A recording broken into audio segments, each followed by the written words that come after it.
bismillah ci ëttu yëglekaay yéeg yéen kaay yi def lu baax tv.com seen mbokk seen xarit Cheikh Bey moo ñëw di fësal li ci ëttu yëglekaay yéeg yéen kaay yi tey rek la mardi 2 janvier ci atum 2023 bi nga xam ne moom la ñu nekk bokk na ci li nga xam ne moom moo ci gën a fës di daal course hippique bu Sénégal daal li nga xam ne daal moom moo am muy dogal bi nga xam ne mi ngi jóge ci ministre bi en tout cas moom distribué wuñ ko waaye mboolem ñi nga xam ne ñoom ñooy nekk ci course ñoom ñëpp daal yëg nañ ne changement daal am na président bi nga xam ne moom moo fi nekkoon président boobu am na ko xam ne moom moo ko wuutu ki nga xam ne nag moom moo ko wuutu moom bett nañu bare bare ci ñi nga xam ne ñoom ñoo nekk ci activité yi ñu koy wax course hippique ndax moom yaakaaruñu woon ne benn yoon moom moomu daal dana jiite en tout cas li wér te wër moom ci course hippique lu bokk ñi nga xam ne nag ñoom la àndal ci liggéey boobu tabbu leen ki nga xam ne nag mooy premier vice président bi am na ñoo xam ne ñu ngi ci course waaye ñu baree bari taxul ñu xam ko ci xar yi daal lañ ko gën a xam muy ki nga xam ne moom moo nekk premier vice président en tout cas li wér te wër moom at mi nga xam ne moom lañ nekk moom changement total moom moo ci am ci nga xam ne moom moo jëm ci wàll course hippique bu Sénégal ñi nga xam ne nag ñoom ñoo fi nekk ñoom lañ jox mbir moomu ndax maîtriser nañ ko en tout cas li wér te wér moom yaakaar nañ ne daal danañ ko maîtriser yaakaar nañ ne danañ ko war a mën a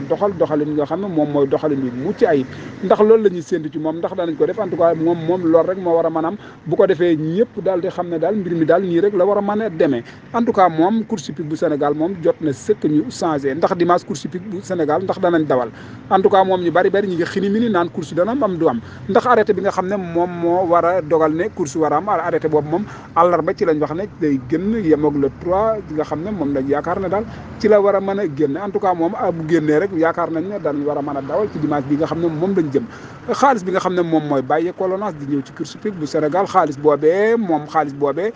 ñi ngi xalaat ne daal weer wi nga xam ne daal moom la ñu nekk muy door a dee njortu nañ ne daal ñi nga xam ne daal ñoom ñoo nekk ci CNG bi course hippique bu Sénégal ñu tabbu leen ci bopp ñoom danañ def kéemtalaay kattan ba retirer xaalis boobu mu dem ci seen i loxo bu ko defee xaalis bi ñu xam ne ñoom ñoo ko war a retirer parce que ñoom ñoo nekk ci CNG bi ñoom la état teg ñoom la ñu samp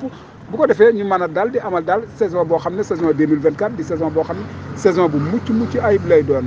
li nga xam ne nag moom moo ci jot a xew daal bokk na daal ci li nga xam ne daal moom moo di fas yi course yi nga xam ne ñoom ñoo dawoon ci ñaari journée yi nga xam ne ñoom la ñu nekkoon am na ci fas yoo xam ne moom xaw tuut boobaytul bu doon course am na sax amaana sax mën nañoo dem reposement waaye gis nañ ci yeneen yoo xam ne gis nañ ne daal waroon nañoo wàcc ci langue bi def seen course de rentrée yooyu fas daal moom xam naa ne moom boo moytul rek dañuy daal di xaar ba beneen journée bi nga xam ne moom la ñu dëg mal war a nekk yemook 3e journée ndax le 3e journée bi ñu war a dawal dimanche bi moom daal la kenn xamagul ne course boobu ndax danañ ko am en tout cas moom buñ ko ameelee moo gën buñ ko amalul it amal ko daal moom moo gën bu ko defee fas yi daal bañ a taxaw benn yoon teel na ci taxaw ndax dawal ñaari journée rek taxaw moom loolu daal lu doy waar la waaye daal ku wax lii da nga wax lee bu lëg alee lekkee alam war na koo gërëme coy ndax ñi nga xam ne ñoom ñoo fi nekkoon ministre bi tabboon leen mu doon arrêté néggandiku arrêté boobu ñoom góorgóorlu nañ ba dawal ñaari journée laataan ñi nga xam ne arrêté bi jeex na ñoom góorgóorlu lañ ba dawal ñaari journée kon ñoom moom dañ leen wax bravo di leen jaajëfal ak mboolem koo xam ne rek yaa nga woon ci arrêté boobu ndax ay jàmbar dëgg lañ ay ndaanan dëgg lañ ñoom ñooñu daal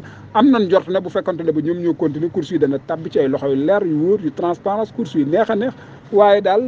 sàmbaay bàcc ndax ñii mu tabbit daanaka ak yee ba tey jugu ci ndax ñi nga xam ne ñoom ñoo nekkoon ci arrêté bi gis nañ ci ñu bari ñu bàyyi waat leen ci arrêté bi